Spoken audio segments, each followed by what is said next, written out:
Hello everyone, আসসালামু আলাইকুম। সবাই কেমন আছেন? Welcome back to my new blog. আশা করি সবাই ভালো আছেন।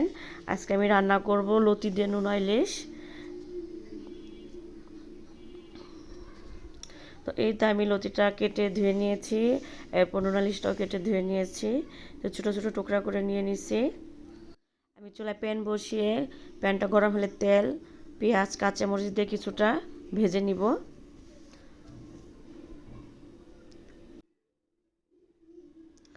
আর একটু নরম হলে দিয়ে দেব একটু জিরার ফোড়ন, আস্ত জিরা দিয়ে দিলাম। এটাকে আবার একটু ভেজে নিব। ভাজা হয়ে গেলে এখানে আমি দিয়ে দেব 1 টেবিল চামচ আদা রসুন বাটা। আদা রসুন বাটাটা দিয়ে একটু কষিয়ে নিব। তো কষানো হয়ে গেলে আবার দিয়ে দিচ্ছি 1/2 চামচ ধনিয়ার গুঁড়ো, 1/2 চামচ মরিচের গুঁড়া, 1/2 চামচ হলুদের গুঁড়া, আর স্বাদ মতো লবণ, অল্প একটু পানি দিয়ে ভালো করে কষিয়ে নিব।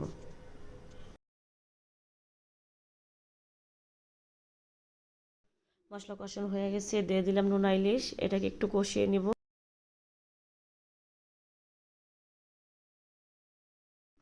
এই তো লতিগুলো দিয়ে ভালো করে নাড়াচাড়া করে 5 মিনিটের জন্য ঢেকে রেখে দেব।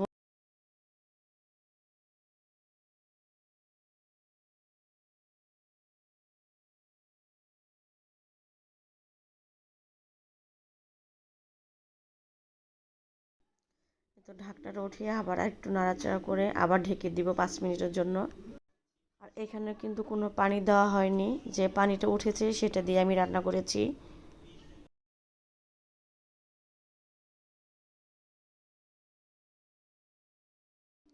লতি রান্নাটা আমার কমপ্লিট। এখন আমি নামিয়ে নিব।